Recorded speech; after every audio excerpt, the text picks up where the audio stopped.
이렇게 뒤에 가서 앉아 계신데 앞에도 중간에도 자리 많이 있구만. 응? 뒤에가 심리적으로 안정적이에요? 보면 그럼 여러분 항상 뒤에 많이 앉아 계시대. 왜? 졸업식 할 때 봐도 뒤에 앉아 계셔. 막. 네, 수업 시작할게요.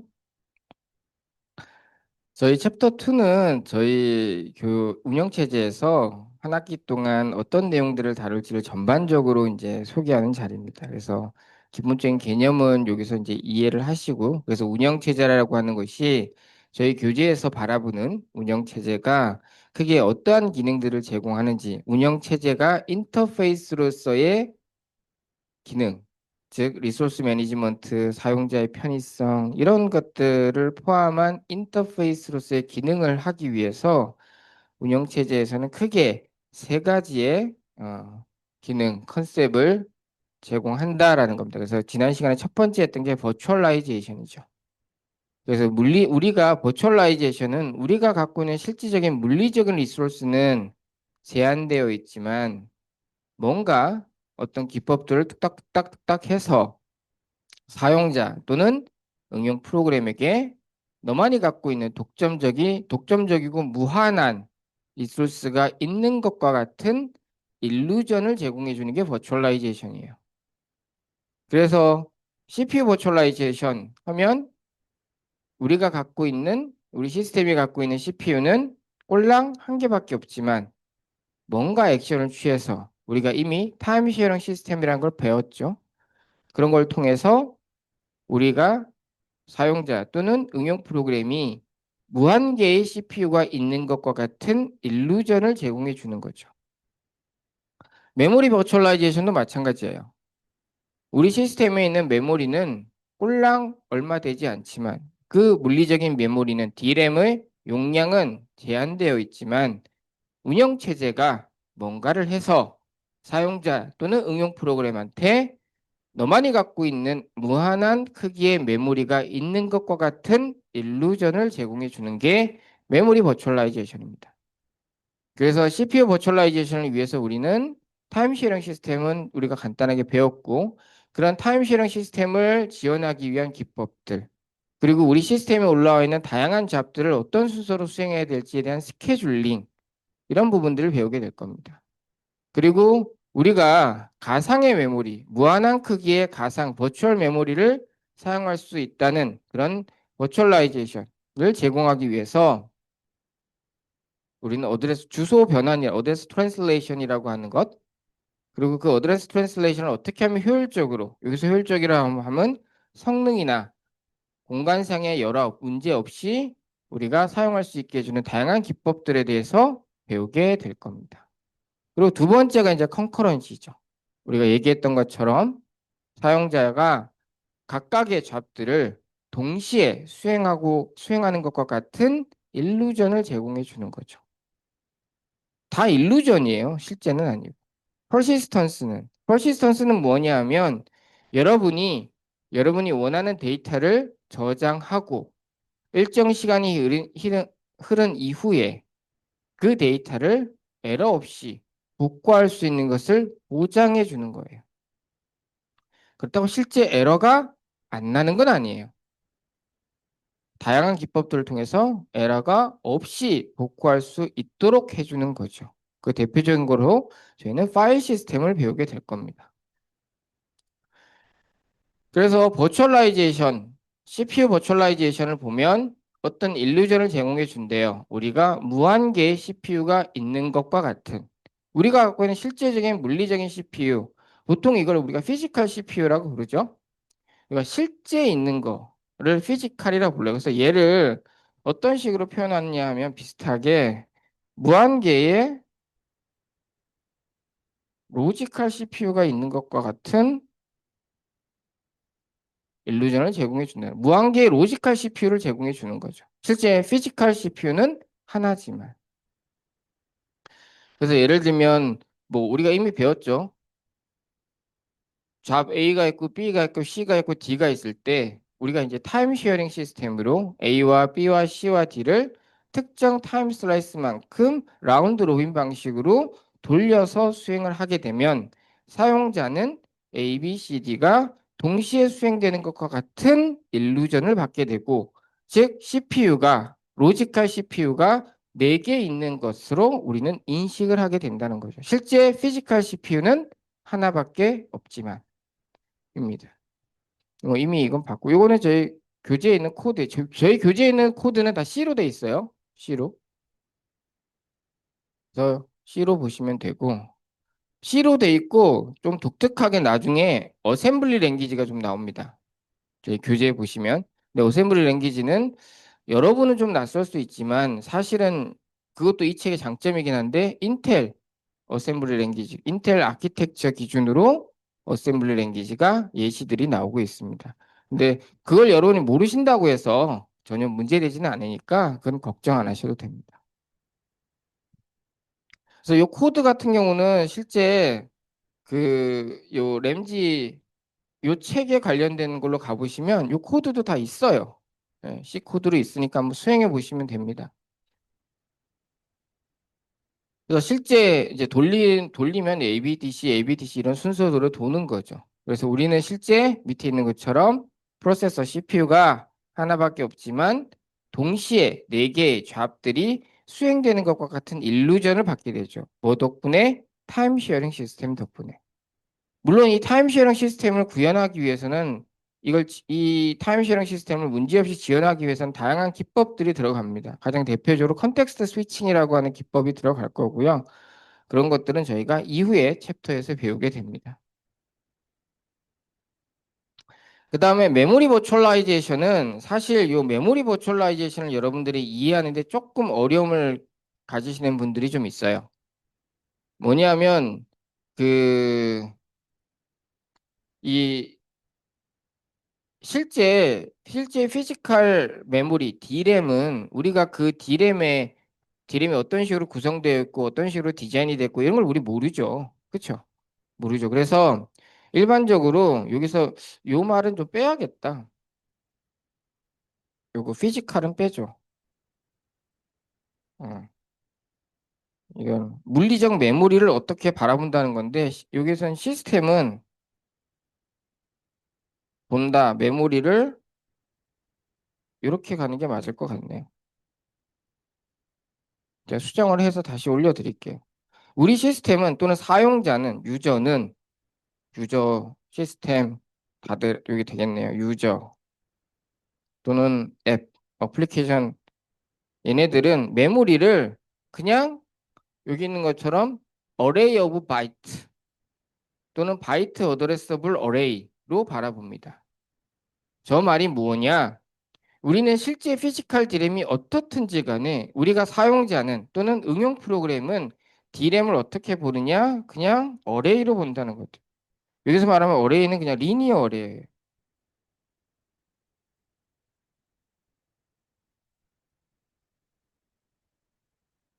그리고 이 각각이 주소를 갖습니다. 그리고 주소당 무조건 1바이트를 저장합니다. 그러니까 어레이인데 뭐 바이트 어레이라고. 주소를 갖고 있는 바이트, 한 바이트 각 주소가 1바이트를 저장하는 어레이로 메모리를 바라봅니다.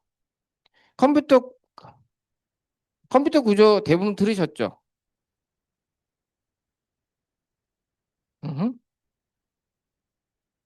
솔직하게 우리 컴퓨터 구조 들으신 분. 자, 그래. 대충 다 들으셨잖아.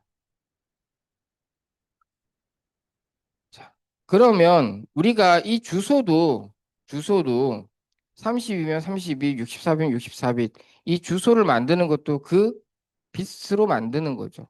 명령어도 우리가 예를 들면 32빛으로 만들고 예를 들면 주소는 64빛 아키텍처는 64빛으로 만들고 그냥 지금 조금 64빛까지 가면 복잡하니까 32빛 프로세서라고 하면 명령어의 길이도 32빛. 그죠? 그다음에 주소도 32빛으로 만들죠. 기억나세요? 이제 어렴풋이 기억이 나십니까? 자, 그러면 예를 들면 32빗 CPU였을 때 만들 수 있는 서로 다른 메모리의 주소는 총 몇 개예요?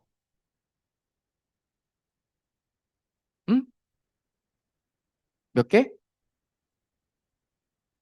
2의 32승계죠. 그쵸? 맞아요? 동의하세요?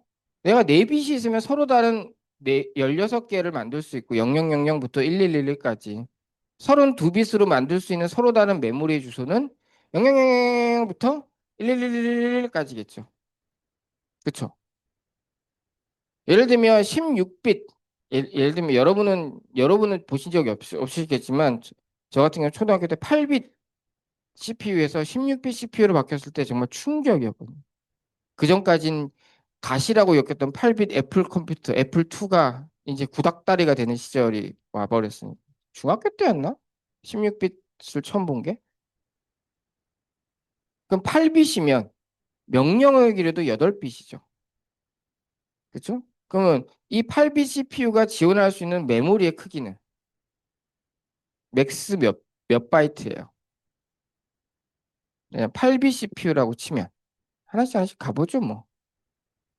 그래야 나중에 메모리 할 때 그만 훅 8빛 CPU다. 그러면 지원할 수 있는 메모리는 맥스 몇 바이트의 메모리를 지원할 수 있죠? 몇 바이트? 그쵸? 200 주소가 총 몇 개예요? 만들 수 있는 주소가 2의 8승계 256개의 주소를 만들 수 있고 그 주소 하나하나당 1바이트를 저장하니까 256바이트를 지원할 수 있죠. 그쵸? 그러면 32빛은 아까 얘기한 것처럼 내가 32빛을 만들 수 있는 주소 개수가 2의 32승계고 주소 하나당 1바이트니까 지원할 수 있는 게 2의 32승 바이트. 그래서 2의 10승, 2의 10승, 2의 10승 곱하기 2의 제곱 바이트. 그러니까 킬로, 메가, 기가 해서 4기가 바이트가 되는 거죠. 맞아요? 이제 기억이 나세요? 그렇죠? 그럼 4기가 바이트죠. 근데 우리가 메모리 버추얼라이제이션을 하면 그렇게 얘기했잖아요. 무한한 메모리가 있는 것과 같은 일루전을 제공한다. 4기가 바이트인데 이 말은 뭐냐면 32 CPU는 이, 이 컴퓨터에 유저 1이 들어오고 유저 2가 들어오고 유저 3이 들어오고 유저 4가 들어왔을 때 실제 피지컬 D램의 용량이 몇이건 간에 유저 1에도 야 너 4GB 메모리 있어. 유저 2한테도 너 4GB 메모리 있어. 유저 3한테도 너 4GB 메모리 있어. 이렇게 다 줬다는 거예요. 32 CPU에서 예를 들면 내가 워드를 치면 워드라는 어플리케이션 프로그램도 나는 4GB 메모리를 쓸 수 있어. 라고 해서 짜여져서 돌고 있는 거고 MP3 플레이어도 나도 4GB 쓰고 있어. 게임도 나도 4GB 쓰고 있어. 검색 엔진도 나도 4GB 쓰고 있어. 이렇다는 거예요. 각각의 사용자, 각각의 어플리케이션 프로그램이 나만이 독점적으로 4GB의 메모리를 쓰고 있다라고 지원해 준다는 거예요. 그게 메모리 버추얼라이제이션이에요. 물론 4GB가 무한한 메모리는 아니에요. 하지만 저 당시에 4GB는 무한한 메모리처럼 느껴졌어요. 왜? 지금 우리 64빗 CPU 쓰죠, 여러분 모두 다. 여러분이 32빗 CPU 쓰시는 분 없잖아요. 다 64빗 CPU 써요. 64빗 CPU면 아유, CPU면 지원할 수 있는 메모리. 각각의 여러분의 응용 프로그램이 내가 사용하고 있는 메모리를 몇 바이트라고 지금 느끼는 거예요. 2에 64승 바이트로 느끼는 거죠. 그러면 2에 10승, 10승, 10승, 10승, 10승, 10승 곱하기 2에 4승 바이트예요. 그럼 킬로, 메가, 기가, 테라, 페타, 에타, 16 에타바이트의 메모리를 개별 워드건, 뭐 인스타건, 유튜브건 나는 그만큼의 메모리가 있어라고 생각하고 돌고 있는 거예요. 그러면 지금 우리가 볼 때 16 에타바이트 여러분이 만들 수 있을 것 같으세요? 지금 거의 뭐 조금 평균이 지금 16GB 정도 아니에요? 메모리가? 아마 그럴 거예요. 고가가 32GB, 저가가 8GB, 평균이 16GB일 거예요. 그 몇 배 차이 나요? 1000배 차이 나잖아요. 그럼 지금 우리가 볼 때는 16EB는 죽을 때까지도 못 쓸 메모리라고 생각 들죠. 저 당시에 4GB가 그랬어요. 저 당시. 무슨 메모리를 4GB를. 말도 안 되는 소리. 음. 저장 장치가 기가가 아닐 때인데, 저장 장치가. 제가 대학교 입학했을 때 샀던 컴퓨터의 저장 장치가 몇 메가였더라? 하드디스크가? 메가 단위였는데. 몇백 메가, 250 메가였나? 그랬던 걸로 기억하는데. 500 메가였나? 무슨 D램이 기가예요. 메가가 될까 말까 한 상황입니다. 그러니까 그 당시는 저 4GB가 무한한 크기처럼 느껴지는 거죠. 근데 무한하게 제공할 수는 있죠. 저 CPU를 뭐 저 MB CPU에 Mbit을 늘리면 되긴 하니까. 그게 안 되는 건 아니지만 일단 CPU에 아키텍처에 종속되기 때문에 저 정도고 저 정도만 해도 무한하게 느껴지는 거죠. 컴퓨터 구조 시간에 여러분 들으셨겠지만 32비 CPU에서 64비 CPU로 바뀐 이유는 더 많은 메모리를 쓰려고 하기 때문이에요. 명령어는 더 필요 없어요. 32비 4바이트 크기의 명령어로도 우리가 지금 현재 쓰는 모든 명령어를 지원하는데 전혀 문제가 없습니다. 그래서 여러분이 리스크 5 배우셨을 때 명령어의 길이는 몇 바이트였어요? 여전히 4바이트였잖아요. 기억나시나요? 명령어는 4바이트예요. 이전에 32빗 CPU, 8빗 CPU, 16빗 CPU, 32빗, 4, 8, 16, 32빗 CPU 때 모두 다 명령어와 주소를 하는 건 동일했어요. 근데 64빗에서 바뀌었죠. 기억나시는지 모르지만 인텔에서 원래 64빗 8바이트 명령어에 64빗 메모리 주소를 지원하는 걸 만들었어요. 아이타늄 64라고. 그걸 시장에 내놨죠. 최초의 64빗이야. 자, 경배하라. 세상에 내놨는데 망했죠. 왜? 명령어를 바꾸면 모든 프로그램을 다 바꿔야 돼요. 그때도 설명드렸지만. 운영체제부터, 컴파일러부터, 모든 게임부터, 모든 응용 프로그램을 다 바꿔야 돼요. 그러니까 사람들이, 어? 굳이? 이런 거죠. 귀찮아가 되는 거예요. 여러분들이 되게 성실하실 것 같지만 생각보다 저도 그렇지만 귀찮아짐이 많아요. 컴퓨터를 사면 그냥 바로 쓰고 싶지. 프로그램도 다 새로 깔아야 되고, 다 다시 받아야 되고, 그런 거 싫어하거든요. 그러니까 망했어요. 그걸 보고 AMD가 가만히 보더니, 잠깐만, 메모리는 좀 늘리면 좋긴 할 것 같은데. 자, 그러면 명령어는 그대로 두고, 주소만 확장하자. 그게 AMD 64빗이었죠. 그건 성공했어요. 그걸 성공해서 인텔이 죽어도 AMD를 안 따라하고 싶었지만 어쩔 수 없이 이제 그걸 받아들였죠. 예. 그래서 그게 이제 바이86 64라는 아키텍처로 나왔죠. 그래서 인텔도 그렇고 리스크5도 우리가 배운 컴퓨터 구조 리스크5도 명령어 길이는 여전히 4바이트 크기죠. 암도 마찬가지. 다 64빗 아키텍처지만 다 AMD의 방식을 따라서 명령어는 그대로 내가 말하는 언어는 그대로 두고 그냥 주소만 더 지원할 수 있도록 바꾼 거죠. 음. 그래서 우리가 Mbit CPU가 들어오면 우리는 2의 n승계의 서로 다른 메모리 주소를 만들 수 있고 따라서 2의 n승 바이트의 버추얼 메모리를 개별 사용자, 개별 응용 프로그램에게 제공해 주는 겁니다. 그래서 그렇게 받는 거는 진짜 실제 우리가 여러분이 프로그램을 짜고 하는 거는 실제 D램을 여러분이 고민하거나 그래서 주소가 어떻게 되고 유인 구조가 어떻게 돼 이걸 고민하고 쓰는 거 아니잖아요. 그냥 여러분 주소 달라 그래서 멜로 같은 거 할당 받아 쓰고 다 하잖아요. 그러니까 여러분이 코드를 짜거나 하는 모든 거는 버추얼 메모리, 즉 시스템, 운영 체제가 여러분한테 제공해 주는 버추얼 메모리 위에서 하는 거예요. 위에서. 그래서 이 버추얼 메모리를 가끔 어떤 학생분이 질문을 하시는데 버추얼 메모리랑 어드레스 스페이스 여기 제가 써놨나? 안 써놨나? 아, 여기 있다. 어드레스 스페이스가 무슨 차이예요? 막 이렇게 물어요. 어떤 데는 어드레스 스페이스라고 그러고 어디서는 버추얼 메모리라고 그러고 이건 뭐냐면 버추얼 메모리는 이렇게 일루전으로 제공되는 로지컬한 메모리. 그건 그냥 버추얼 메모리. 실제 피지컬 메모리가 아니니까. 그걸 버추얼 메모리라고 하고 이 버추얼 메모리가 어떻게 구성되어 있냐? 아까 말했죠. 주소가 주소를 갖고 있는 어레이로 이 버추얼 메모리는 제공돼요. 이런 모양으로. 그래서 이러한 형태를 보면 뭐예요? 주소가 있는 공간이잖아요.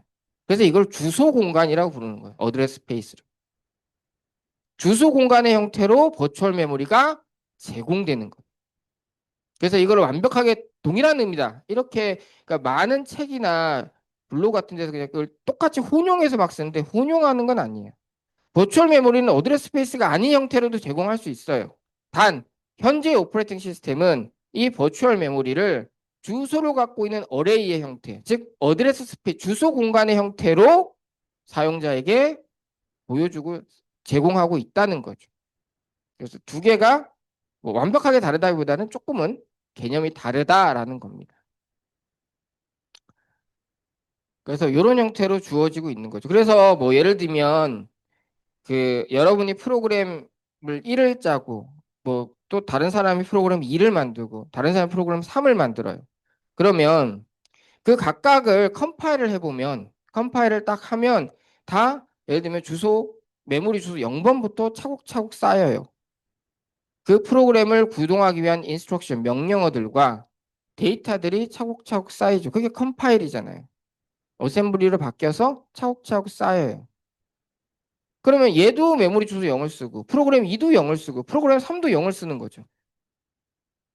왜? 나는 다 예를 들면 32비면 4GB의 메모리를 내가 다 쓰고 있으니까 내가 0번부터 4기가 끝까지 내가 알아서 쓰는 거지 뭘 하면 쓰고 있는 거예요. 그럼 유저 1의 메모리 주소 0과 유저 2의 메모리 주소 0과 유저 3의 메모리 주소 0이 얘네들은 각 유저는 자기가 다 쓰는 거고 근데 실제는 유저 1의 메모리 주소 0과 유저 2의 메모리 주소 0과 유저 3의 메모리 주소 0이 실제 피지컬 D램의 메모리 주소 0과 같나요? 같으면 되겠어요? 같으면 안 되죠. 다른 거예요. 즉, 우리가 사용하고 있는 가상의 메모리는 우리는 그냥 가상의 메모리 주소 공간에서 막 쓰는 거고 우리가 이걸 마음대로 쓸 수 있는 거는 내가 여기서 메모리 주소 0을 쓰든 100을 쓰든 1000을 쓰든 1억을 쓰든 뭐건 간에 운영체제가 알아서 각 유저가 쓰는 메모리 주소 0, 각 유저가 쓰는 메모리 주소 100, 각 유저가 쓰는 메모리 주소 1000을 실제 피지컬 디램의 어떤 주소에 다 비어있는데 알아서 옮겨놔 줬기 때문인 거죠. 그러니까 우리는 그냥 걱정 없이 막 쓰는 거예요. 즉, 그럼 운영체제가 하는 일은 뭐예요? 운영체제가 이렇게 자, 각 사용자들별로 니들 마음대로 4GB 다 써. 그러니까 32빗을 가정했을 때 64빗 CPU를 가져가면 16MB씩 마음대로 써. 메모리 0을 쓰든 100을 쓰든 이렇게 할 수 있는 건 뭐야? 운영체제가 각각이 사용하는 각 개별 버추얼 메모리 주소를 운영체제가 알아서 피지컬 D램의 주소로 바꿔줘서 관리하기 때문이죠. 그래서 버추얼 메모리 버추얼라이제이션을 가능하게 하는 가장 핵심 기술이 뭐다? 어드레스 트랜슬레이션이라는 것. 주소 변환. 무슨 주소 변환? 각 유저가 사용하는 버추얼 또는 로지컬 메모리 주소를 피지컬 D램의 주소로 변환해주고 그걸 관리하는 게 운영체제고 이를 통해서 메모리 버추얼라이제이션을 가능케 하는 거죠. 개념 이해되세요? 네. 그래서 저희가 메모리 버추얼라이제이션을 할 때 이 주소 변환에 대해서 꽤 여러 시간을 할애해서 배우게 될 겁니다. 다양한 주소 변환 기법, 그 다음에 지금 실제 우리가 오퍼레이팅 시스템에 사용하는 주소 변환 기법, 페이징이라고 하는 그리고 이 페이징을 그냥 사용했을 때의 문제. 그래서 그 문제를 극복하기 위한 다양한 극복 기법들.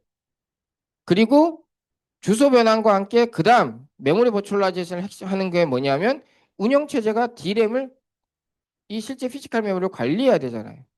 예를 들면 내가 사용자 1의 메모리 주소 0을 뭐 실제 피지컬 D램에 뭐 10에다 넣었어. 그러면 사용자 2의 메모리 주소 0을 내가 또 넣으려면 이 메모리에 빈 데가 어디 있는지를 알아서 넣어야 될 거 아니에요. 덮었으면 안 되죠. 덮었으면 데이터가 오염되니까. 그럼 이 메모리에 실제 빈 곳은 어디 있고, 빈 곳이 얼만큼 있고, 이런 걸 다 관리해야 되잖아요. 또 빈 데가 없어. 빈 데가 메모리는 항상 부족하니까. 빈 곳이 없어. 빈 곳이 없으면 제일 안 쓰거나 어떤 로직에 의해서 기존에 있던 거를 내려보내서 빈 공간을 만들어서 새로 할당해야 되고. 이러한 메모리 관리가 필요하죠. 이해되세요? 그래서 메모리 버추얼라이제이션 때는 주소 변환, 그 다음에 메모리 관리 이 두 개를 배우게 됩니다. 큰 그림은 이해되세요? 그래서 만약 누군가가 질문해 메모리 버추얼라이제이션이 뭐야? 그럼 질문하면 되죠. 일루전을 제공해. 어떤 방식으로? 우리는 이 실제 피지컬 D램이 아니라 주소 공간이라고 하는 즉 각 개별 주소를 갖고 있는 1바이트씩의 데이터가 저장되는 어레이 형태로 주소 공간의 형태로 사용자와 응용 프로그램한테 버추얼 메모리를 제공해 줘. 그래서 그 버추얼 메모리 상에서 사용자들은 자유롭게 코딩도 하고 하는 거야. 대신 이걸 위해서 운영 체제는 가상의 로지컬 주소를 피지컬 디램의 주소로 정확하게 오류 없이 변환시켜 줘야 돼. 사용자 1이 나 주소 100 쓸 거야. 거기에 데이터가 있어. 접근해줘 했을 때 얘가 실제 피지컬 디램 어디에 있는지를 OS가 알아야 실제 거기를 가서 데이터를 가져올 거 아니에요. 그 OS가 하거든요. 그러니까 주소 변환을 OS가 하는 거고 이 제한된 실제 피지컬 디램은 용량이 적잖아요. 근데 이 적은 메모리를 수많은 사용자와 수많은 앱들이 같이 쓰는 거잖아요. 그럼 누군가가 관리를 해줘야겠죠. 그래서 메모리 공간 관리 이 두 개를 통해서 크게 이 두 개를 통해서 메모리 버추얼라이제이션을 가능하게 지원해 줍니다. 라고 대답하면 깔끔하게 끝이죠. 거기에 태클 거는 사람은 아마 없을 겁니다. 이해되세요? 네. 그래서 여러분은 CPU 버추얼라이제이션과 CPU 버추얼라이제이션도 개념 알죠? 어떻게 타임 시어링 시스템으로 해? 그럼 타임 시어링 시스템을 지원하기 위해서 우리가 앞에서 얘기한 것처럼 컨텍스트 스위칭은 뭐냐면 우리가 하나를 중간에 멈추고 다시 재수행하기 위한 방법이에요. 그걸 위해서 컨텍스트 스위칭을 제공하고 여러 개의 것 중에서 어떤 걸 우선 시행하고 뒤에 시행할지 스케줄링을 해서 타임 쉐어링 시스템을 지원해서 CPU 버추얼라이제이션을 우리는 구현해요. 그리고 이런 것들을 OS가 해줘요. 메모리 버추얼라이제이션 개념은 일루전이에요. 이 일루전은 주소 공간이라는 형태로 버추얼 메모리를 제공해요. 근데 이걸 가능하게 하기 위해서 OS는 가상의 버추얼 또는 로지컬 주소를 피지컬 메모리 D램의 주소로 오류 없이 변환시켜 줘야 되고 그리고 이 제한된 피지컬 D램을 관리하는 메모리 매니지먼트를 통해서 메모리 버추얼라이제이션을 지원합니다. 하면 끝이에요. 이 설명에 토를 다는 엔지니어는 물론 딥하게 들어가는 건 있겠지만 이 설명 자체에 토를 다는 엔지니어는 전 세계에 단 한 명도 없을 겁니다. 진짜 깔끔하게 써져 있어요, 교재가. 또 보면서 박수 치면서 봤거든요. 와, 진짜 구성 잘했다. 그렇습니다. 그래서 뭐 이거는 보시면 32비트면 당연히 2에 32승계의 서로 다른 메모리 주소를 만들고 그래서 보통 여러분이 그 인터넷이나 이런 데 블로그나 글 보면 메모리 버추얼라이 뭐 어드레스 스페이스 버추얼 메모리 하면 4GB 그림 그려져 있는 게 되게 많아요. 그게 32비트 CPU의 흔적이에요. 음. 그래서 이 같은 경우에 보통 OS가 갖고 있는 특징 중에 하나가 뭐였었죠? 우리가 제일 처음에 OS의 역사를 할 때 혹시 기억나시나요? 어떤 거를 우리가 OS 모니터라고 하는 걸 OS의 프로토타입이라고 했어요. 얘를 OS의 프로토타입이라고 했던 이유가 뭐였었죠? 기억나시는 분 있나요? 물론 여러분이 지금 시험이 아직 한 달 가까이 남은 상황에서 복습을 하리라는 생각은 하진 않습니다만 혹시 기억나시는 분 손을 들고 자, 네,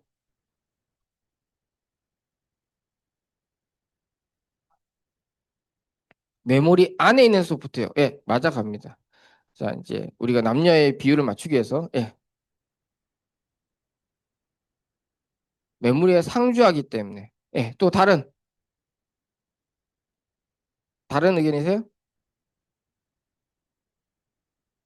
하드웨어 상주 사이에 있기 때문에 그것도 틀린 건 아니죠. 다른 의견, 예,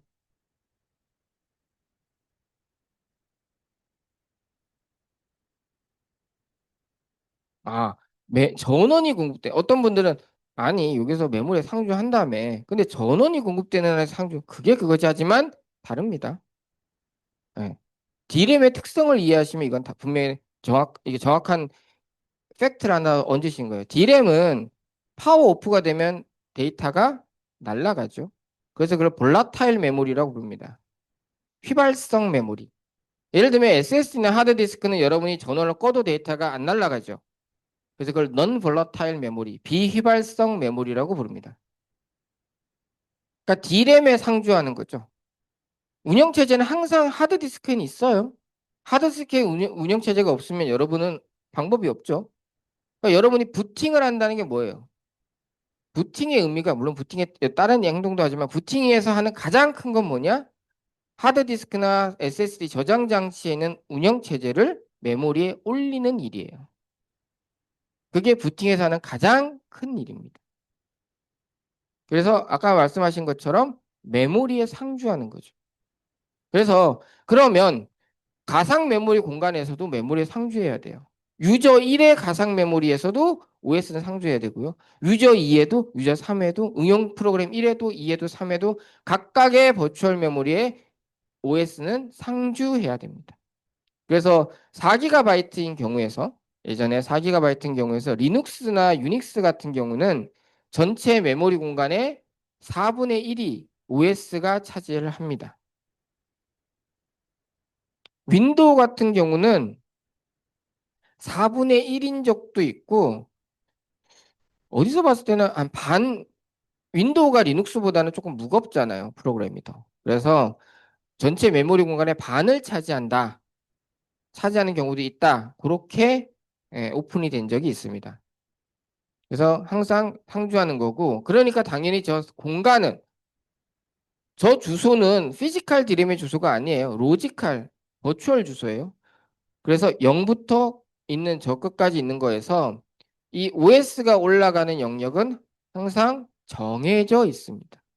항상 정해져 있습니다. 그래서 그 메모리 주소로 우리가 부팅을 하면 하드디스크나 SSD에 있는 운영체제가 올라오는 거죠. 그래서 저기를 커널 스페이스 또는 유저 스페이스 이렇게 나누기도 합니다.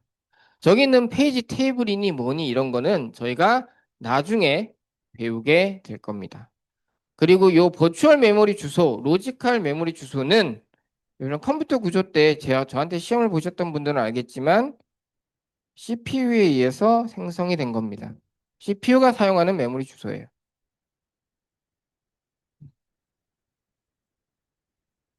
그래서 페이지 테이블은 저희가 나중에 배울 거니까 전혀 지금은 모르셔도 상관이 없습니다.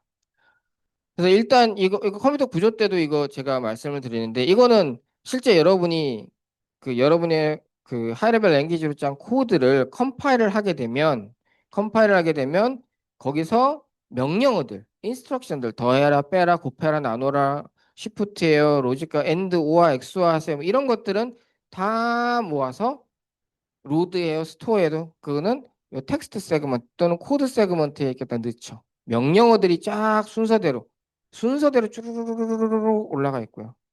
그 다음에 여러분이 사용하는 글로벌 베리어블 또는 스태틱 베리어블 같은 거, 즉 모든 오브젝트들이 공통으로 사용하는 것들은 데이터로 쭈루루루루루루 있는 거죠. 순서대로 하고 펑션에서 사용하는 것들 뭐 그런 것들은 이제 스택에 있는 거고 여러분이 이제 사용자가 메모리에 대한 요청을 하게 되면 그거는 힙에서 제공을 하는 거죠. 그래서 이러한 그다음 위에 OS가 있는 이러한 하나의 여러분이 짜는 프로그램 여러분이 짜는 그 코드들을 컴파일을 하면 이렇게 메모리에 얼라인이 되는 거죠.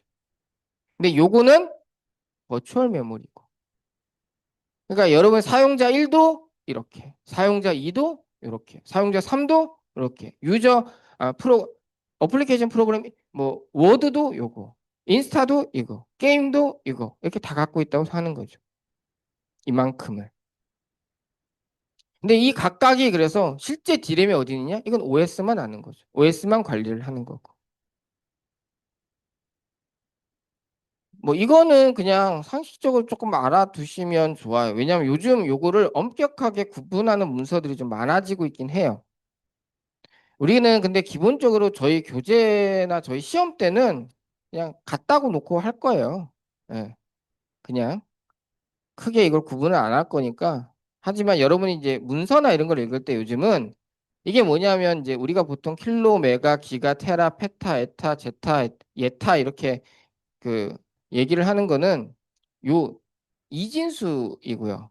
근데 이게 사실 십진수에서도 쓰잖아요. 킬로, 메가. 이게 이제 컴퓨터에서랑 실제 십진수 물리나 일단 자연과학에서 사용하는 것들이 이게 혼용이 됐어요. 왜냐하면 처음에는 킬로도 잘 안 갔어요. 근데 사실 킬로라는 단위를 많이 쓰기 시작한 건 70년대 정도 돼서예요. 그러면 킬로면 10의 3승이잖아요. 근데 2의 10승 얘도 1024잖아요. 그러니까 10의 3승 1000이랑 별 차이 없으니까 2의 10승도 킬로 10의 3승도 킬로 그냥 그렇게 쓴 거예요. 메가도 조금 차이 나요. 근데 이게 뒤로 갈수록 당연히 점점 차이가 많아지겠죠. 그래서 최근에는 이게 보면 요게 구분을 해서 쓰자고 한 게 보면 98년도잖아요. 물론 여러분 입장에서는 되게 옛날인 것 같지만 제 입장에서는 진짜 얼마 안 된 과거거든요. 제가 대학교 언제야? 졸업할 대학교 졸업할 때쯤인가? 이럴 때니까. 그때 이게 이런 식으로 이런 그 표기법이 정립이 됐어요. 혼용해서 쓰다가. 근데 지금도 잘 안 써요. 여러분이 예를 들면 저장 장치 사요. 그죠? 메모리 사면 16GB 안 하잖아요. 16GB 메모리. SSD 1TB 하지 뭐 1 뭐라 그러더라 여기? 예, 테비바이트 이렇게 안 하잖아요. 아직도 여전히는 잘 안 써요. 근데 이게 가끔 어떤 그 논문이든지 기사라든지 이런 데서 좀 이걸 엄격하게 쓰는데도 요즘 들어 점점 늘어나거든요. 그래서 이런 걸 보면 아, 요 아이가 붙어 있다 하면 아, 얘는 이진수 형태의 것이구나라고 생각만 하시면 됩니다. 그냥 소개해 드린 거예요. 저희 수업이나 이런 데서는 고민 안 하셔도 됩니다. 그리고 메모리 이거 한번 보시면 되고요. 보시면 되고. 아, 어라? 어, 어. 이거는 이제 메모리 할 때 아까 전에 그때도 얘기했던 것처럼 이거는 이제 메모리 프로텍션 중요하다. 뭐 그겁니다. 메모리 프로텍션이 중요하다라는 거예요. 그래서 실제 얘도 주소를 보면 어드레스를 여러분은 그 컴파일 한 다음에 요 뒤에 코드가 요 코드를 보시면 메모리 어드레스가 다 똑같아요. 200000, 2000 똑같아요. 똑같은데 문제는 얘 2000 있고 프로세스 B도 프로그램 B도 2000 버추얼 메모리를 쓰지만 얘네들이 실제 피지컬 메모리에 있는 거는 다 다른 영역으로 있다는 거죠. 그러니까 동일한 메모리 가상 메모리 주소 쓴다고 하더라도 이 값이 서로 오염되거나 오버랩되거나 이런 일은 없다는 거예요. 물론 그 운영 체제가 잘 관리했을 때 얘기죠. 예. 그걸 보여주는 거고 그 다음에 이제 컨커런시 문제는 나중에 저희가 하겠지만 사실 이 컨커런시가 여러분 스레드라는 말 들어보셨죠? 예. 그래서 저희가 26장의 컨커런시를 할 때 먼저 스레드라고 하는 걸 먼저 정의를 하고 할 건데 이 멀티 스레드 프로그래밍을 하기 이전에는 사실은 컨커런시 문제가 그렇게 심하지는 않았었어요. 왜냐하면 저 컨커런시 문제가 생기는 건 뭐냐면 주로 어떤 경우에 생기느냐? 서로 다른 프로그램, 서로 다른 유저가 공유하는 메모리, 공유 리소스라고 하지만 사실은 99.99%가 공유 메모리를 사용하는 경우에 발생을 해요. 서로가 메모리를 공유했을 때 문제가 발생을 합니다. 한번 예를 볼게요. 우리가 사실 프로세스 A랑 B가 서로 다른 프로세스가 공유 메모리를 그러니까 메모리 주소를 공유하는 일은 잘 없어요. 없습니다. 왜냐하면 개별 프로세서는 각자의 독립적인 각자만의 버추얼 메모리를 갖고 있잖아요. 그러니까 공유할 일이 없어요. 사실은 특별하지 않으면. 근데 스레드는 나중에 여러분 스레드를 보면 아시겠지만 스레드는 인스트럭션과 데이터는 공유하고 스택만 서로 독립적으로 가져요. 그러니까 기본적으로 글로벌 베리어블이나 스태틱 베리어블은 서로 다른 스레드들이 다 공유를 하거든요. 동일한 메모리를. 이럴 때 문제가 발생하는 거예요. 그 예를 보는 거죠. 그래서 카운터라고 하는 글로벌 메모리, 글로벌 베리어블이 있어요. 그래서 정확히 말하면 저기서는 아직 우리가 스레드를 안 했으니까 사실 프로세스도 안 했는데 프로세서를 쓰는 것도 잘못됐네. 그러네요. 아무튼 프로그램 A는 그 카운터라고 하는 메모리에 가서 값을 가져와요. 값을 가져와서 거기다 더하기 1을 한 다음에 그 1을 한 더하기 1을 한 값을 메모리에 업데이트하는 동작을 하는 프로그램이에요. 프로그램 B도 똑같은 짓을 해요. 자, 그러면 내가 프로그램 A랑 프로그램 B를 다 실행을 시키면 만약 이니셜 값이 6이면 몇이 나와야 정상이에요? 프로그램 A도 더하기 1을 하는 놈이야. 프로그램 B도 더하기 1을 하는 놈이야. 그럼 A, B를 다 수행시키고 나면 결과가 뭐가 나와야 돼? 8이 나와야 되죠. 그게 우리가 기대하는 값이잖아요. 자, 그런데 예를 들면 이렇게 돼요. 순서가. 만약에 프로그램 A가 카운터에서 값을 갖고 와. 이니셜 값이 6이야. 갖고 와서 내가 업데이트를 해요. 카운터. 그래서 7로 만들었어. 근데 프로그램 A가 업데이트하는 중간에 프로세스 B가 값을 갖고 와요. 카운터로부터. 왜? 얘네는 공유하고 있는 메모리에서 가져오니까. 값을 가져왔어요. 그리고 얘도 업데이트를 했어요. 그럼 프로그램 A가 먼저 업데이트한 결과 7을 메모리에 썼겠죠. 그리고 프로그램 B도 당연히 업데이트한 결과 7을 쓰는 거예요. 그럼 최종 결과는 뭐예요? 7이 돼 있죠. 이건 우리가 기대한 거예요? 아니죠. 자, 그러면 프로그램 A랑 B를 A가 시작하고 끝나고 나서 B가 해야 돼. 이렇게 하면 문제가 안 생기죠. 맞아요? 자, 그런데 문제는 저기 멀티 스레드라고 했지만 나중에 보시면 스레드는 실행 순서가 랜덤이에요. 그래서 그냥 우리가 실행해 하면 저런 일이 발생할 확률이 높아요. 그래서 저것들이 저런 식으로 수행되지 않도록 우리가 무언가의 일을 해주거나 또는 운영체제가 그거를 막을 수 있는 무언가의 액션을 해주지 않으면 저 일을 방어할 수가 없어요. 그래서 기본적으로 컨커런시 문제는 보통은 멀티 스레드 그 프로그램에서 발생을 하고 서로 다른 스레드가 메모리, 그러니까 글로벌 베리어블든 스태틱 베리어블을 공유하고 있는 변수, 공유 메모리 변수가 있을 때 발생을 합니다. 근데 지금은 대부분이 멀티 스레드잖아. 프로그램이. 여러분은 많이 안 하실지 모르겠지만 지금 있는 실제 모든 거의 대부분의 상용화된 프로그램들은 멀티 스레드 프로그램이 많죠. 그러니까 이 문제가 발생을 한다는 겁니다. 그래서 실제 여러분 요걸 한번 돌려보세요. 이거 한번 돌려보면 두 개의 스레드가 쭉 수행이 되는 거예요. 수행이 돼서 결과를 보면 예를 들면 내가 일식 그 쉐어드 카운터 우리가 공유된 카운터에 접근해서 1을 딱딱 증가시키는 두 개의 앞에서 생성해서 보면 카운터 하는 거예요. 루프 돌면서 여기 차 하는 거예요, 그냥. 그래서 스레드를 생성을 해가지고 두 개를 돌렸어요. 그러면 1000번을 돌리면 실제 이니셜 값이 0이면 각각 1000개씩 업데이트를 해야 되니까 2000이 나오는 게 맞죠. 2000이 나왔어요. 근데 내가 횟수를 10만 번, 100만 번 이렇게 늘리면 값이 그냥 이 상태의 C 코드를 돌리면 그냥 값이 우리가 기대하지 않은 값이 막 나오게 됩니다. 반복해서 하면 또 그나마 반복했을 때 항상 동일한 값이 나오면 그나마 모르겠으나 할 때마다 달라져요.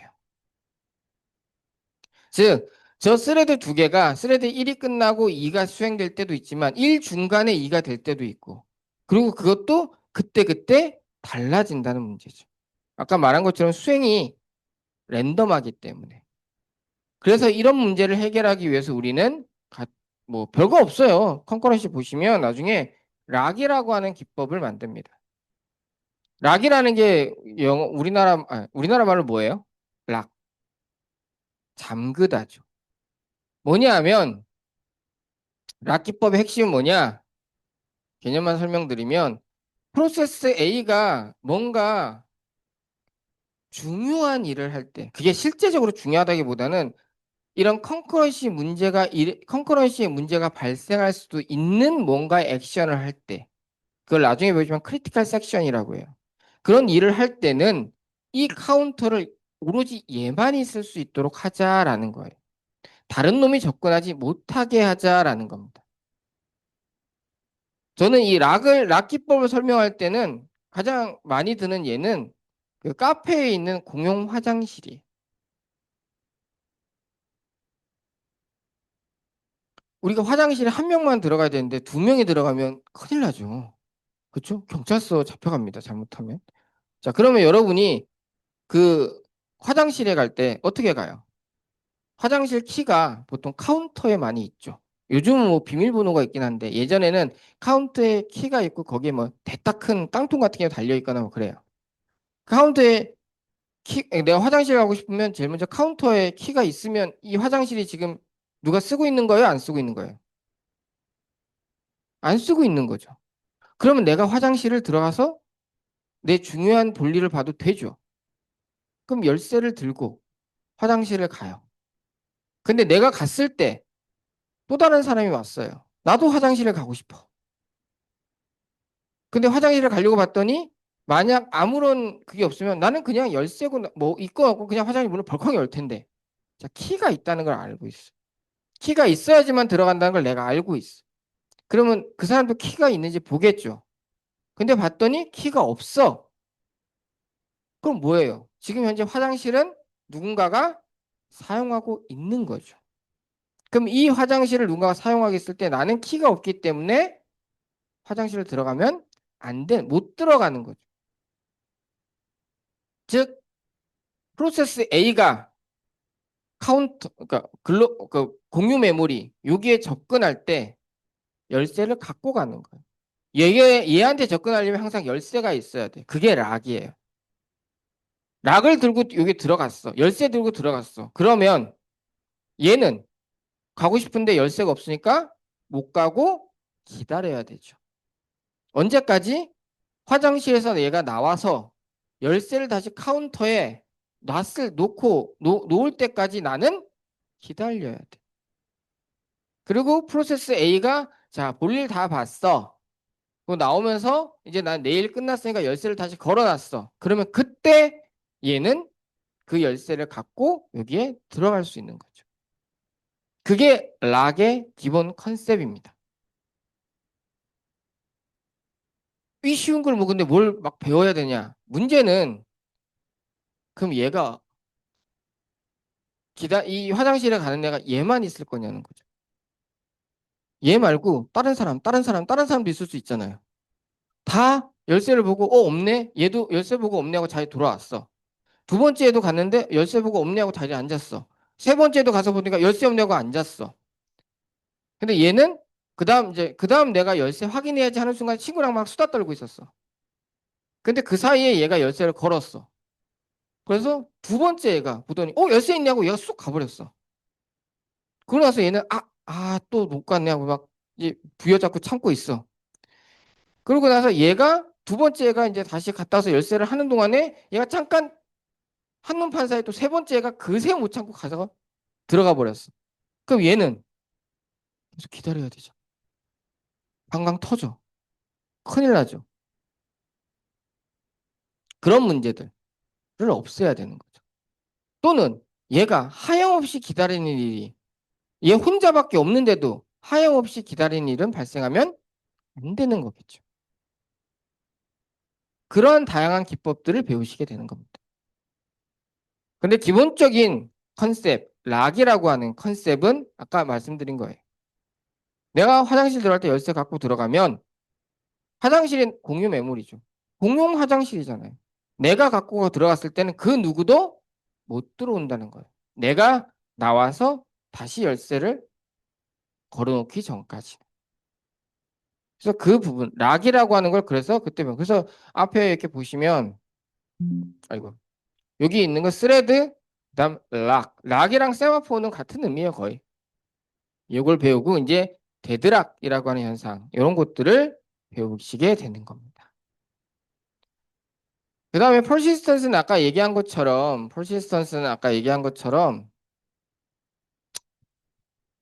내가 원하는 데이터를 저장하고 일정 시간이 지났을 때 그 데이터를 에러 없이 복구할 수 있는 것을 보장해 주는 거죠. 기본적으로 내가 보장을 하려면, 다시 복구를 하려면 내가 저장한 게 어디에 있는지 알아야 되죠. 그래서 각각의 여러분의 자료들을 파일이라는 이름으로 이제 저장 장치에 저장하는 거죠. 그러면 얘네들도 당연히 여러분이 하드디스크나 SSD에 저장할 때 얘네들이 실제 하드디스크가 어떻게 구성되어 있고, 물론 저희 그거 배울 겁니다. 뭐 플래터스, 뭐 섹터, 트랙 다 배울 거예요. 근데 그런 디테일, 얘네들이 실제 몇 번째 트랙에 몇 번째 섹터에 있는지 이거 우리 알 필요 없잖아요. 그냥 우리는 내가 A라는 파일이 있어.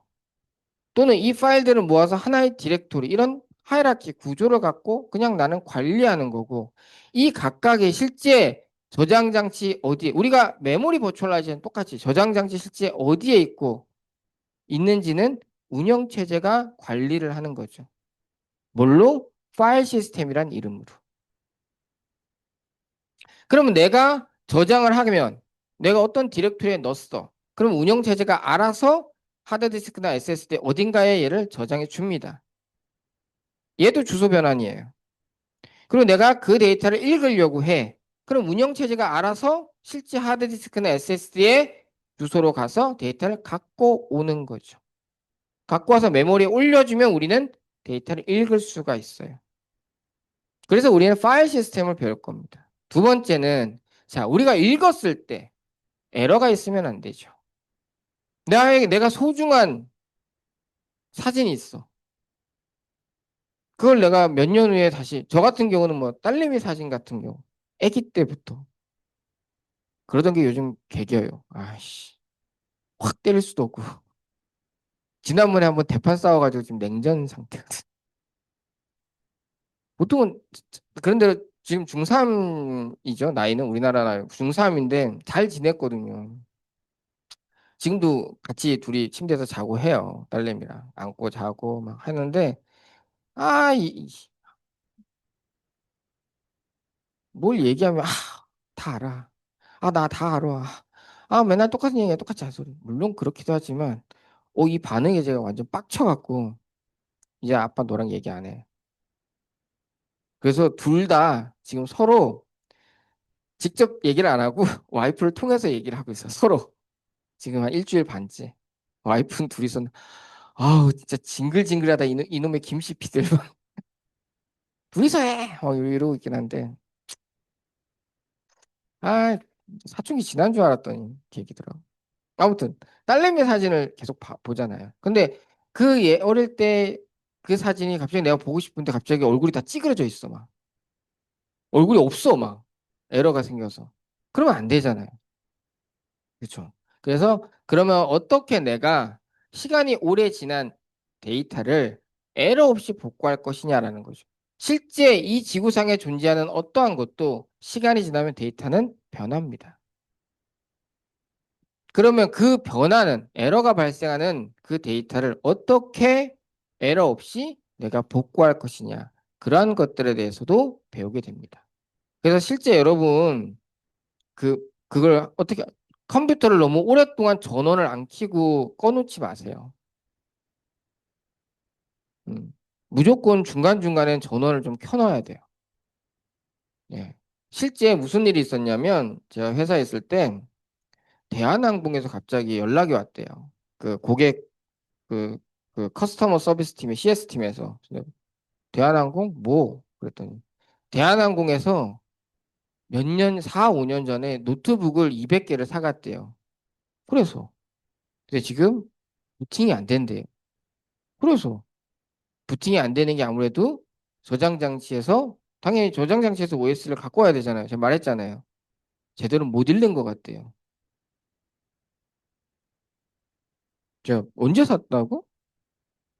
아니, 그 사실 노트북은 노트북 사업부에서 할 일이지 왜 우리한테 했더니 뭐 SSD가 문제인 것 같다고.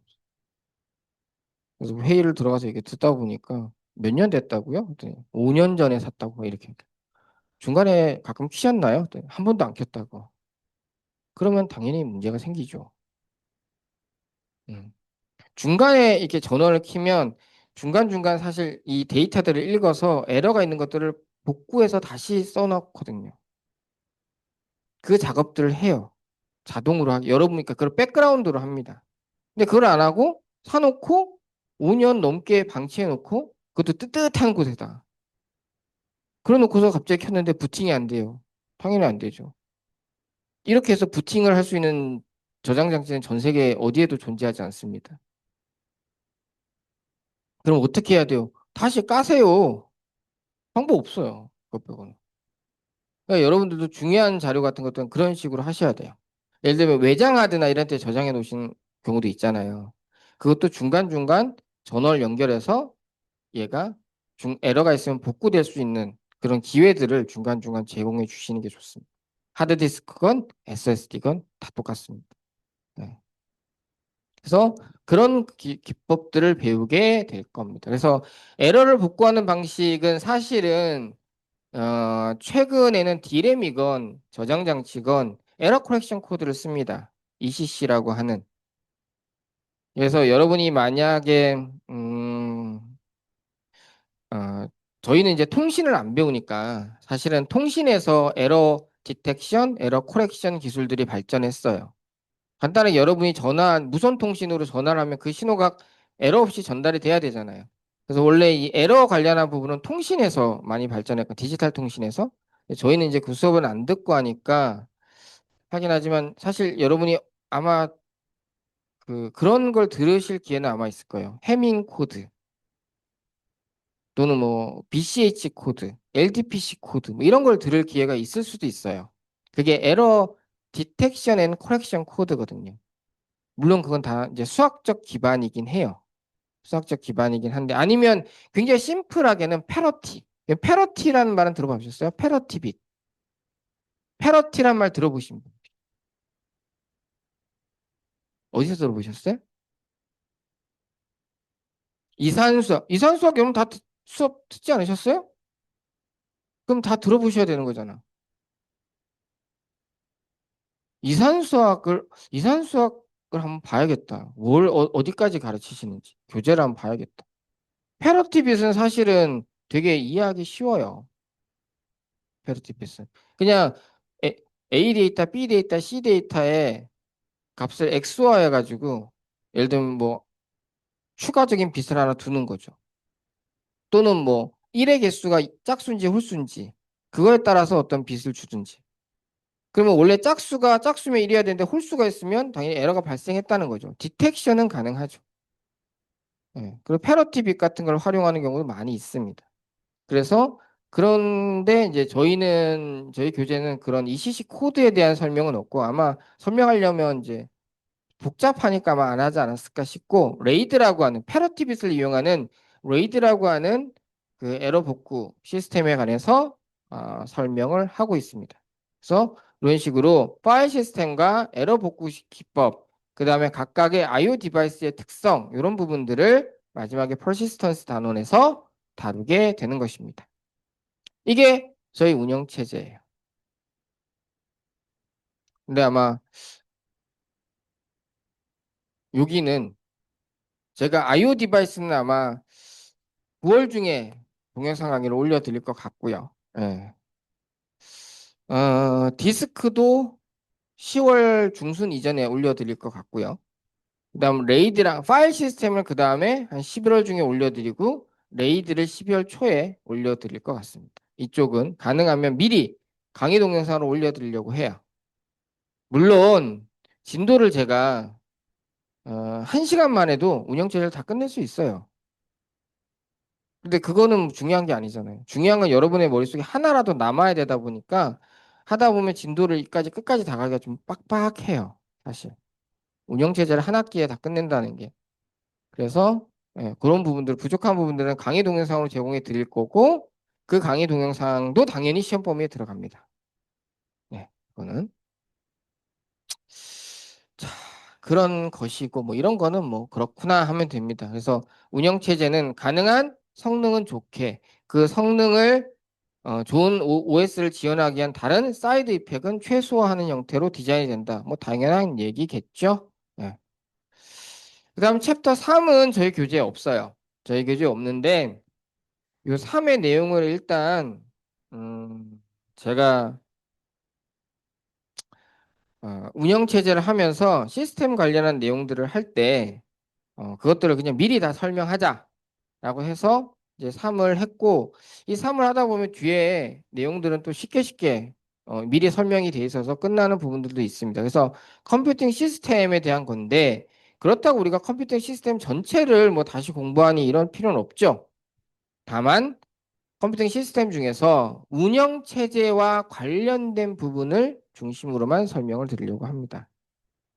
그래서 그것들에 대한 설명을 드릴 거고 그래서 여기 이제 그림은 제가 컴퓨팅 시스템을 그냥 그 그래픽컬하게 그림을 그린 거예요.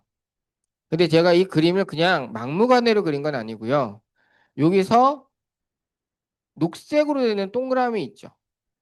녹색으로 되어 있는 동그라미들은 다 프로세싱 유닛입니다. 프로세싱 유닛, 하드웨어 당연히 유닛이죠.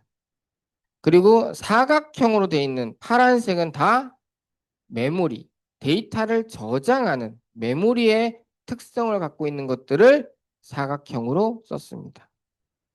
그리고 빨간색으로 되어 있는 거는 CPU 안에 있는 레지스터. 우리 컴퓨터 구조 시간에 배우셨죠? 레지스터.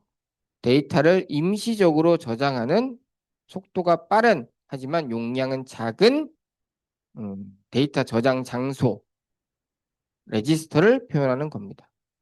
그래서 저희는 여기 있는 것들을 사실은 하나씩 좀 다 살펴볼 거예요.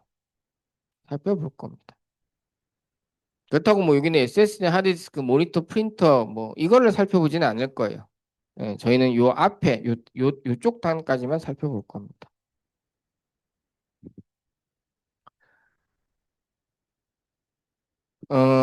여러분이 이거를 보시기 전에 이거를 다시 이렇게 하는 게 맞을까 모르긴 한데 여러분 컴퓨터 구조 시간에 배우셨죠? 우리가 갖고 있는 현대의 컴퓨팅 시스템이라고 하는 건 프로토타입은 본 노이만 아키텍처다. 그렇죠? 근데 이 본 노이만 아키텍처가 40 몇 장짜리 논문이긴 하지만 핵심은 이거예요. 컴퓨터는 프로세싱 유닛과 메모리로 구성되어 있다. 그래서 프로세싱 유닛 안에는 연산을 하는 ALU, Arithmetic Logic 유닛이 있고 CPU의 동작 전체를 제어하는 컨트롤 유닛이 있고 그 다음에 CPU 안에서 연산을 수행할 때 필요한 임시적으로 데이터를 저장하는 레지스터가 있다.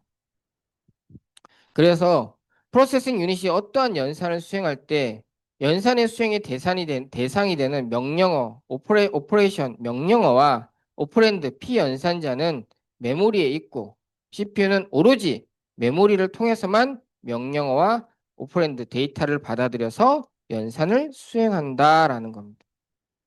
그게 핵심입니다.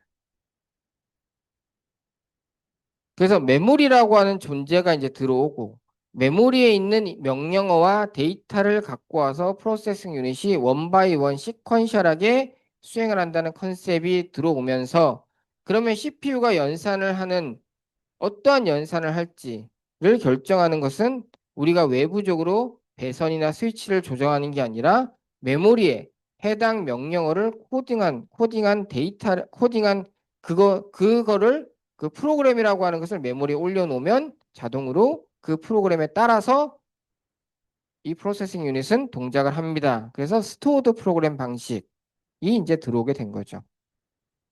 그래서 CPU는 오로지 메모리랑만 통신을 한다라는 겁니다. 그리고 사실 요 뒤에 있는 거는 제가 운영 체제를 할 때 컴퓨터 구조를 안 들으신 분이 너무 많았었거든요. 초창기에. 왜냐하면 그 신컴은 아니었는데 지금은 신컴이라고 하나 안 하나? 이름이? 글속 과정 같은 경우가 컴퓨터 구조가 4학년에 있었어요. 운영 체제가 3학년에 있고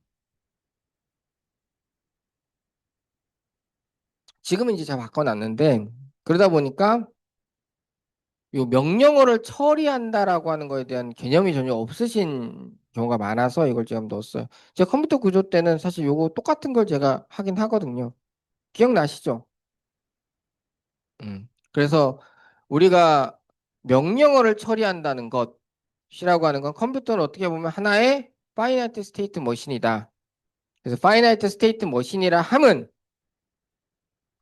연산이 연산을 수행하고 그 연산의 수행 결과가 스테이트에 저장돼서 그래서 많은 뭐 1년에 연산을 수행하고 났을 때 최종 결과를 스테이트를 통해서 알려주는, 보여주는 그런 머신인 거죠.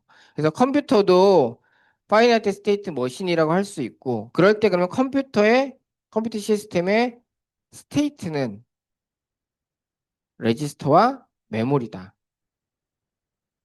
그렇게 말씀을 드린 게 있습니다. 컴퓨터 구조 때 들으신 기억 나나요? 안 나세요? 이런 거 기억나세요? 그냥 심플하게 하나씩 하나씩. 그래서 요 예는 보시면 뭐 지금 컴퓨터 구조를 대부분 들으셨으니까 예.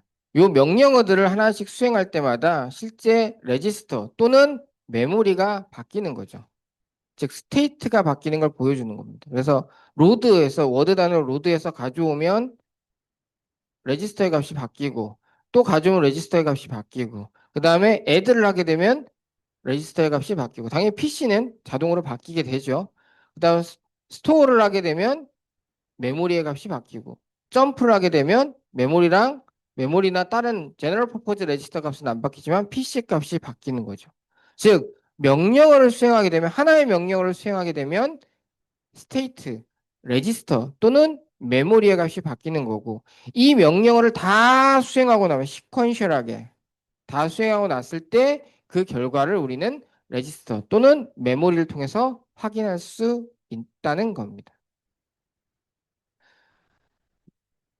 그래서 만약 CPU가 연산을 한다라고 하면 당연히 연산을 한다라고 하면 얘네는 메모리에 있는 데이터 그다음 명령어를 갖고 가서 CPU가 하나씩 수행하는 겁니다. 그랬을 때 우리가 첫 번째 알아야 될 우리가 설명을 드리고자 하는 게 뭐냐면 모드라는 거예요. 우리 컴퓨팅 시스템은 두 개의 구분된 모드를 갖고 있습니다. 하나는 여기 그림에 있는 건 개념 어렵잖아요. 유저 모드가 있고요. 어디 있니?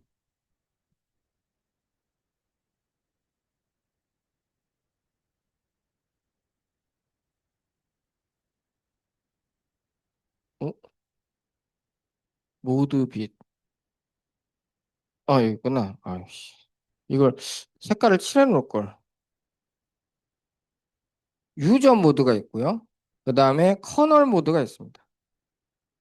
그래서 커널 모드, 뭐 시스템 모드, 모니터 모드, 프리빌리지드 모드, 뭐 어떻게든 불러요. 근데 일반적으로 가장 많이 부르는 거는 뭐 OS 모드라고도 부르는데도 어떤 교재는 있고 커널 모드라고 많이 부릅니다. 저게 뭐냐면 두 가지의 모드를 두 가지 또는 그 이상을 제공을 하는데 일반적으로 두 개의 모드를 제공해요. 뭐냐? 유저 모드는 CPU가 사용자 또는 사용자 응용 프로그램의 코드, 즉 그 응용 프로그램의 사용자 프로그램의 명령어와 데이터를 수행할 때 CPU가 그때를 유저 모드라고 합니다.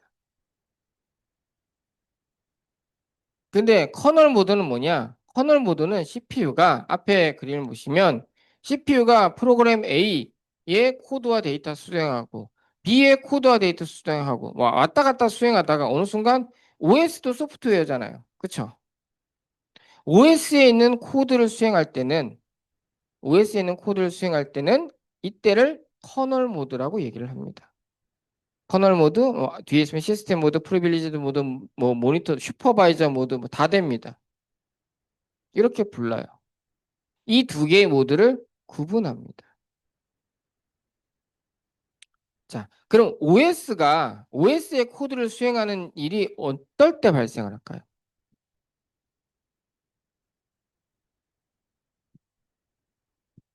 생각보다 되게 빈번하게 발생해요. 네. 하드웨어에 대한 사용자가 접근해야 될 때. 맞죠. 또, 같은 의견이에요? 또 다른 건. 응. 메모리에 접근할 때, 하드웨어에 접근할 때, 메모리에 접근할 때, 비슷한 하드웨어 리소스에 접근할 때. 맞아요. 또, 생각하시는 분. 시스템 콜. 네, 그것도 맞습니다. 또, 네. 메모리 할당할 때. 그것도 맞아요. 또 다른 의견 없으세요? 네. 부팅 시에도. 그럴 수 있죠. 네. 또 다른 의견. 지금 앞에 말한 메모리 할당, 하드웨어 접근, 시스템 콜, 이 모드는 하드웨어 접근을 할 때예요. 하드웨어 리소스에 접근할 땐 당연히 우리는 OS에 요청을 해야 돼. 우리 현재의 컴퓨팅 시스템은 사용자가 직접 컴퓨터의 하드웨어에 접근하는 것은 엄격하게 금지해 있습니다. 뒤에 나오겠지만 하드웨어 접근하고 싶으려면 방법이 딱 하나밖에 없어요. 운영체제한테 부탁을 하는 거. 그 부탁을 어떻게 할지. 그럼 예를 들면 내가 부탁을 이거 해줘. 이거 해주세요. 이거 좀 하면 안 되냐? 다 다르면 복잡하잖아요. 그래서 어떻게 하면 되는지를 규칙으로 만들어 놨어요. 요 방식으로만 요청을 하렴. 그게 아까 학생분이 말한 시스템 콜이에요. 그래서 만약에 제가 앞 시간에도 한번 얘기를 드렸나? 제가 만약에 TF로 이런 문제를 내요. 사용자가 컴퓨터 하드웨어에 접근할 수 있는 유일한 방법은 시스템 콜이다.